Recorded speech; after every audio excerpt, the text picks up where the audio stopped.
Olá, meus irmãos e irmãs, sejam bem-vindos ao canal Vinícius Siqueira. E se você ainda não é inscrito aqui no canal, se inscreva aqui no canal e não esqueça de ativar o sininho das notificações. Todos os dias são postados vídeos abençoados aqui no canal para te abençoar. Vamos a mais uma palavra do Senhor. Se Deus pôde usar Abrão a fim de possuir a terra através da quarta dimensão miraculosa, e se Deus pôde rejuvenescer Abraão e Sara mediante a linguagem, sonhos e visões do Espírito Santo, então você também pode operar na quarta dimensão. A Bíblia, em Gênesis 30, do 31 ao 43, registra uma linda história a respeito de Jacó. Nunca tinha gostado da porção da Escritura que se encontra nos versos 37 a 39, onde Jacó arrumou as coisas de tal maneira que as ovelhas de uma só cor pariam cordeiros de pele salpicada e malhada. Perguntava: Senhor, por que permitiste essa superstição na Bíblia? É por isso que os modernistas estão criticando a Bíblia e chamando de contos de fada. De modo que, quando chegava a esta parte da Escritura, eu a saltava, temendo e preocupando de que houvesse uma parte da Escritura na qual não podia confiar. Certo dia, enquanto lia a Bíblia sobre a unção do Espírito Santo, de novo cheguei a este versículo e disse: vou soltar dessa parte. Isto não passa de superstição. Mas o Espírito Santo disse: espere um instante, nada da verdade bíblica é superstição. O caso é que você não compreende, você está cego. Mas estou aplicando aqui a lei especial da criação. Olhe. Então veio-me uma tremenda revelação da verdade, e isto acrescentou uma nova dimensão ao meu ministério. Se a pessoa não usar as mesmas leis milagrosas da fé, é inútil esperar ver 1000 membros novos na igreja todos os meses. Seus esforços pessoais, a partir da obra da quarta dimensão, não podem jamais produzir esses resultados. Nesta época de sua vida, Jacó, o usurpador, tinha ido para a casa de seu tio Labão. Mas seu tio mudava seu salário tantas vezes que ele estava sendo passado para trás. Jacó, por sua vez, também enganava seu tio. Enganava-se mutuamente e quando Jacó completou 40 anos de idade, não tinha de posses materiais a não ser um punhado de esposas e filhos e o desejo de construir um lar. Deus teve compaixão de Jacó e mostrou-lhe uma parte do segredo da quarta dimensão. Depois de receber esta revelação do Senhor, Jacó achegou-se a seu tio dizendo: Tio, trabalhei para o Senhor com esta condição. O Senhor pode tirar do rebanho ao redor os animais salpicados e malhados, e cuidarei somente dos animais de uma cor só. E se de alguma forma esses animais parirem filhotes salpicados e malhados, então estes serão meu salário. O tio de Jacó quase deu um pulo. Pensou consigo mesmo: agora este camarada está enganando a si mesmo. Esses animais de uma só cor têm pequeníssima chance de parir filhotes salpicados e malhados. Agora posso ter seu serviço sem pagar-lhe o salário. De modo que o tio de Jacó lhe disse: sim, isso é maravilhoso. Farei esse contrato com você. Tirou, pois, Labão todos os animais salpicados e malhados e os levou a uma grande distância, deixando Jacó somente com os animais de cores firmes. Jacó foi às colinas, cortou varas de álamo, de aveleira e de plátano, e lhes removeu a casca em riscas abertas. Então fez ele uma cerca destas varas salpicadas e malhadas, e as colocou em frente do bebedouro, nos canais de água onde os animais vinham beber as águas, aonde eles vinham para se acasalar e conceber e quando vinham a beber água. Ali ficava Jacó dia após dia observando os animais em frente daquelas varas salpicadas e malhava.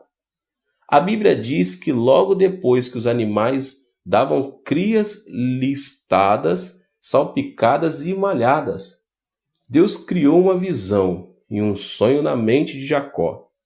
Antes, seu subconsciente havia estado cheio de pobreza, fraquezas e trapaças, de modo que sua luta foi muito difícil e suas recompensas eram poucas.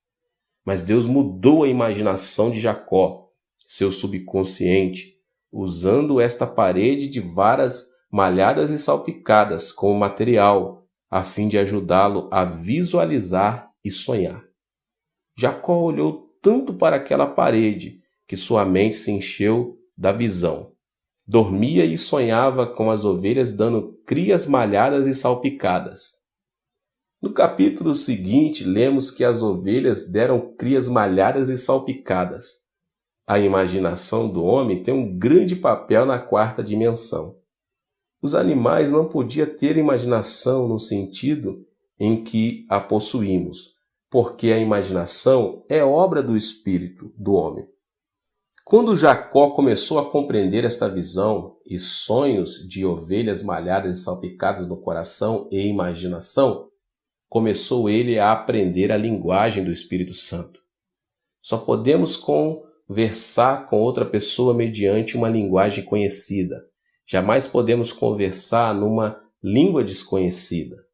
Quando Jacó começou a aprender a linguagem do Espírito Santo, imediatamente ele começou a conversar com o Espírito Santo e ele começou a operar.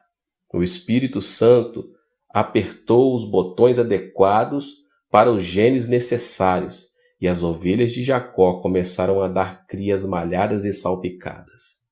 Logo Jacó começou a ter uma grande multidão de animais malhados e salpicados e tornou-se um dos homens mais ricos do Oriente. Há mais de 8.000 promessas na Bíblia e cada uma delas é como uma vara malhada e salpicada para você. Não é necessário que você vá cortar varas de álamo, de aveleira e de plátano. Em vez disso, você pode tomar posse as promessas da Bíblia, todas malhadas e salpicadas que esperam por você. Essas promessas, contudo, são um pouco diferentes, pois são todas malhadas e salpicadas pelo sangue de Jesus Cristo. Muito tempo depois de Jacó, Deus levantou uma árvore manchada e salpicada. Desta vez, esta árvore foi erguida no Calvário. E essa árvore não foi manchada e salpicada com uma faca, mas com o sangue real do Filho de Deus. Qualquer pessoa pode vir e olhar para esta árvore manchada e receber uma nova imagem, um novo sonho, uma nova visão, pelo poder do Espírito Santo e ser mudada. Agora permita-me compartilhar com você algo de minha experiência pessoal. Certa véspera de Natal, eu estava ocupado preparando o sermão. Mais tarde, nas horas matinais do dia de Natal, recebi um chamado telefonêmico urgente. Um homem, chamando do Hospital Nacional de Seul, perguntou: "O senhor é o pastor Chu?" "Sim, sou eu. Um dos membros de sua igreja está morrendo. Foi um acidente, foi atingido por um táxi, e o taxista colocou-o no assento de trás e dirigiu com ele a manhã toda." Naquela época, na Coreia, se alguém fosse atropelado e morto por um táxi, o motorista teria de pagar a quantia de $2.500 e então estaria livre de toda obrigação financeira. Mas se a vítima tivesse sido somente ferida, o motorista teria de pagar todas as despesas médicas e hospitalares, de modo que se o motorista atropelasse alguém e ninguém visse a coisa acontecer, ele então dirigiria o carro com aquela pessoa até que a vítima morresse. Assim ficaria livre e mais barato. Este membro de minha igreja tinha comprado um lindo chapéu e algumas outras coisas para sua esposa. Estava tão empolgado com a alegria de dar esses presentes que não prestou atenção ao sinal vermelho e foi atingido por um táxi. Era de tarde para de noite e ninguém testemunhou o acidente. Por isso, o motorista do táxi havia levado o homem em seu carro toda a noite. O homem não morreu e finalmente um policial apanhou o táxi e levou o homem para o hospital.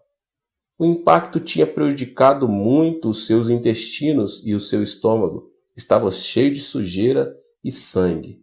O tétano já estava começando. O médico me conhecia e telefonou me dizendo: Dr. Cho, devemos operá-lo? Clinicamente falando, não há esperança. Ele ficou sem um cuidado médico por tanto tempo que o tétano já começou. Não há possibilidade alguma de o curarmos. Mas eu disse: vá em frente e opere. Assim que terminar de pregar meu sermão de Natal, correrei para aí. Depois do culto de Natal, corri para a sala de pronto-socorro do Hospital da Universidade Nacional de Seul, e lá estava um membro de nossa igreja, totalmente inconsciente. O médico repetiu que não havia esperança.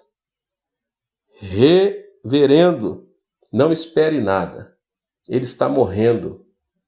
Nada podemos fazer.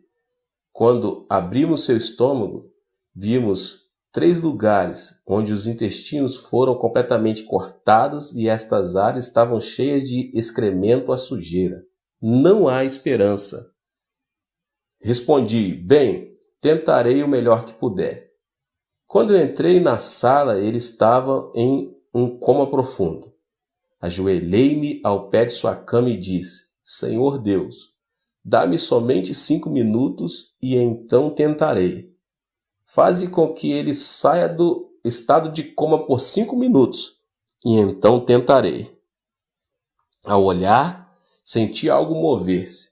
Abri os olhos e o homem abriu os olhos. Oh, pastor, estou morrendo, clamou ele. Eu sabia então que tinha 5 minutos. Respondi: você não pode dizer isso. Enquanto continuar a dizer isso, você morrerá. E assim não poderei ajudá-lo. Você deve mudar sua imaginação e pensamento. Mude sua visão e sonho, pois a única maneira de exercer domínio sobre este corpo material, que pertence à terceira dimensão, é mediante a imaginação, visões e sonhos. Portanto, ouça-me. Chama à sua mente a imagem de um jovem. Ele diz até logo à esposa: está cheio de beleza e saúde. Vai para o escritório e termina os negócios do dia com êxito. Todo mundo o respeita e admira. Chega à noite e ele compra lindos presentes para sua esposa, que o espera em casa para o jantar. Quando ele chega, ele corre para o portão e dá-lhes as boas-vindas com um forte abraço e beijo. Eles entram em casa, tomam uma deliciosa refeição juntos e gozam uma noite tranquila. O homem de quem estou falando não é um estranho. Este é você. Pense nesse homem. Coloque essa imagem em sua mente. Olhe para esse homem e diga no seu coração: esse homem sou eu. Não forme imagem da morte. Não faça imagem de cadáver. Continue sonhando com esse homem e eu farei a oração. Você simplesmente tem uma imagem mental. Deixe que eu ore. Será que você pode fazer isso? Sim, pastor. Mudarei meu sonho. Mudarei meu pensamento. Direi que eu sou esse homem. Tentarei transformar essa visão e esse sonho em realidade. Eu vejo, clamou ele. Enquanto conversávamos, o médico entrou com os enfermeiros. Começaram a rir de mim, pensando que eu tinha perdido o juízo, mas eu estava falando sério, pois conhecia a lei da quarta dimensão do Espírito, e este homem tinha começado a falar a linguagem do Espírito Santo. Como um missionário em campo estrangeiro que consegue um nível mais profundo de comunicação com o povo local, aprendendo a falar sua língua diretamente em vez de usar o intérprete. Assim, aquele homem moribundo havia aprendido a linguagem mais profunda do Espírito Santo. Ajoelhei-me e, segurando sua cama, orei. Querido Espírito Santo, agora ele fala a tua língua. Ele tem uma visão e um sonho. Apressa-te a entrar em seu corpo físico e exercer teu domínio. Ordeno que este homem seja feito inteiro e cheio de poder curador. Subitamente, o grupo de enfermeiros incrédulos disse: este quarto está quente demais, o calor é demais, mas o tempo está muito frio. Não havia calor, era o poder do Espírito Santo que produzia todo o calor. O cirurgião e os enfermeiros começaram a sentir o fogo. Suas orelhas ficaram vermelhas e o poder de Deus tornou-se tão forte que até sentimos a cama tremer. Para o espanto de todos, em uma semana aquele homem levantou-se e saiu andando do hospital. Agora ele trabalha no campo dos produtos químicos e está maravilhosamente bem. Sempre que vejo na manhã de domingo, sentado na galeria, digo a mim mesmo: louvado seja Deus. Falamos a língua do Espírito Santo. Criamos. Aleluia. Permita-me contar-lhe outro incidente. Certo dia, estava no meu escritório e uma senhora de cerca de 50 anos de idade entrou chorando. Pastor, meu lar está completamente destruído. Para de chorar, respondi, e conte-me o que aconteceu. O Senhor sabe que possuímos vários filhos e somente uma filha. Ela se transformou em hippie, dorme com amigos de meu marido e com os amigos de meus filhos, indo a um hotel para o outro, de uma boate para outra. Ela se tornou uma vergonha para nossa família, chorava ela. Meu marido não pode ir para o escritório, meus filhos morrem de vergonha e agora todos não querem sair de casa. Tentei de tudo, até pedi que o Senhor a matasse. Oh, pastor Chu, o que devo fazer? Pare de reclamar e chorar, disse-lhe eu. Agora posso ver claramente porque Deus não respondeu a sua oração. A senhora estava apresentando a ele o tipo errado de impressão mental. Em sua mente, a senhora estava sempre levando a ele a imagem de uma prostituta, não estava? Retorquiu ela. Sim, bem, é o que ela é uma prostituta. Se a senhora deseja vê-la mudada, então deve submeter outra impressão mental, disse-lhe. A senhora deve limpar a tela da sua imaginação e deve começar a projetar uma nova imagem. Ela rejeitou a ideia dizendo, não posso, ela é imunda, feia e desgraçada. Pare de falar isso, façamos uma nova imagem. Vamos trazer à mente outro tipo de árvore malhada e salpicada. A senhora ajoelha-se aqui e me ajoelharei em sua frente. Vamos ao pé do Calvário, levantemos as mãos, olhemos para Jesus morrendo na cruz, sangrando e quebrado. Por que está ele pendurado ali? Por causa da sua filha. Colocamos sua filha justamente atrás de Cristo Jesus. Vejamos sua filha através da cruz malhada e salpicada dele. A senhora não pode ver sua filha perdoada, lavada, nascida de novo e cheia do Espírito Santo, completamente mudada? Pode fazer essa imagem mediante o sangue de Jesus? Oh, sim, pastor, respondeu ela. Agora vejo diferentemente. Através de Jesus, através da cruz, posso mudar a imagem que tem de minha filha. Maravilhoso, maravilhoso, exclamei. Mantenha essa impressão clara, vívida e gráfica de sua filha em mente dia após dia. Então o Espírito Santo poderá usá-la, pois sua linguagem é levada através da visão e do sonho. Sabemos que estamos fazendo a imagem correta, pois estamos ao pé da cruz. De forma que nos ajoelhamos e oramos. Ó Senhor, agora Tu vês essa imagem.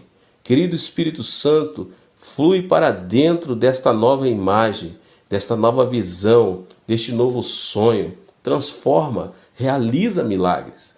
Então despedi essa mãe e quando ela saía era toda de sorrisos. Já não havia choro, pois a imagem que tinha da filha havia mudado. Certo domingo, alguns meses mais tarde, subitamente ela entrou em meu escritório, trazendo consigo uma linda jovem senhora. Quem é esta jovem senhora? Perguntei. Esta é minha filha, sorriu ela.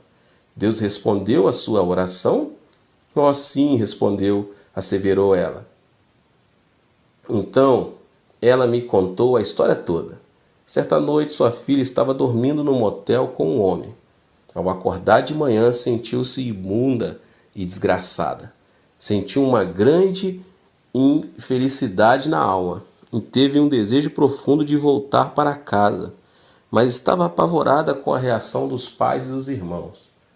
Não obstante, decidiu arriscar, dizendo a si mesma: tentarei mais uma vez, e se me chutarem, então será a minha última tentativa. De modo que ela foi à casa dos pais e tocou a campainha. Sua mãe foi atender e, quando viu a filha, suas feições se iluminaram como se o sol estivesse acendendo em seu rosto. Saudou a filha: bem-vinda, minha filha, e correu para abraçá-la. A filha ficou totalmente dominada pelo amor da mãe e desandou a chorar. Sua mãe havia orado e a imagem de sua filha fora inteiramente mudada. Ela tinha dado as boas-vindas à filha naquele mesmo instante e aberto a ela seus braços de amor. A mãe levou-a para a igreja durante 2 ou 3 meses. Ela ouviu os sermões, confessou todos os seus pecados, entregou o coração a Jesus Cristo e recebeu o batismo no Espírito Santo. Ela se tornou uma criatura absolutamente nova em Cristo e, com o tempo, encontrou um marido maravilhoso. Esta filha agora tem 3 filhos e é uma das líderes da unidade celular mais importante dos lares da minha igreja. É uma evangelista ardorosa. Isso muito aconteceu porque sua mãe mudou a visão e o sonho, aplicando a lei da 4ª dimensão. Por toda a Escritura, Deus sempre fez uso desta lei da 4ª dimensão. Veja José. Antes de ser vendido como escravo, Deus já havia imprimido em seu coração imagens da 4ª dimensão. Através de vários sonhos, Deus deu ao coração de José uma visão clara. Embora ele fosse levado como escravo para o Egito, ele já exercia domínio sobre sua fé. Mais tarde tornou-se primeiro-ministro. Olhe para Moisés. Antes de construir o tabernáculo, ele foi chamado para o Monte Sinai. Lá permaneceu por 40 dias e 40 noites, e foi-lhe dada uma imagem mental do tabernáculo. Exatamente como ele viu na visão e sonho, ele o construiu. Deus deu visões a Isaías, Jeremias, Ezequiel e Daniel, todos eles importantes servos do Senhor. Deus os chamou à 4ª dimensão e ensinou-lhes a linguagem do Espírito Santo. Então eles fizeram a oração da fé. Isso também foi verdade com referência ao apóstolo Pedro. Seu nome original era Simão, que significa cana. Quando Pedro veio, trazido por André, Jesus olhou em seus olhos e sorriu. Sim, você é Simão, você é uma cana. Sua personalidade é tão dobrável, tão mutável. No momento você está com raiva e no outro você sorri. Às vezes você se abriga e outras vezes você mostra inteligente por C. Você é realmente uma cana, mas vou chamar-lhe rocha. Simão, uma cana, está morto para o mundo, e Pedro, a rocha, está vivo.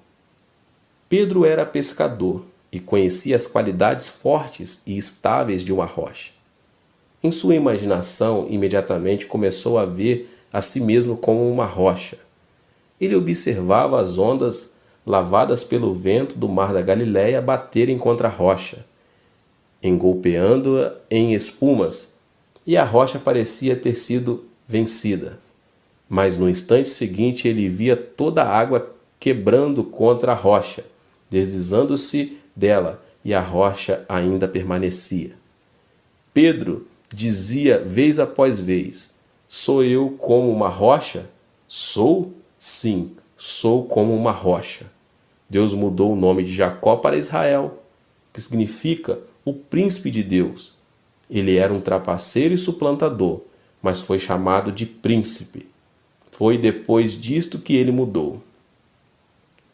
Os não crentes do mundo, todos estão envolvidos em meditação transcendental e meditação budista. Na meditação, pede-se que a pessoa tenha uma visão e um objetivo claro. No Soka Gakkai, constrói uma imagem de prosperidade, repetindo frases vez após vez, tentando desenvolver a quarta dimensão espiritual do homem. E essas pessoas estão criando algo. Embora o cristianismo tenha chegado ao Japão há mais de 100 anos, conta com somente 0,5% da população. E o Soka Gakkai possui milhões de seguidores. Soka Gakkai tem aplicado a lei da quarta dimensão e tem realizado milagres. Mas no cristianismo só há falatórios sobre teologia e fé. As pessoas são criadas à imagem de Deus. Deus é um Deus de milagres. Seus filhos, portanto, nascem com o desejo de ver milagres realizados.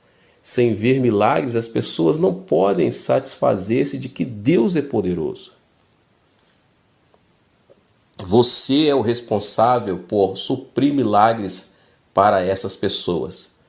A Bíblia não é da terceira dimensão, mas da quarta, pois nela lemos a respeito de Deus e da vida que Ele tem para nós, e podemos também aprender a linguagem do Espírito Santo.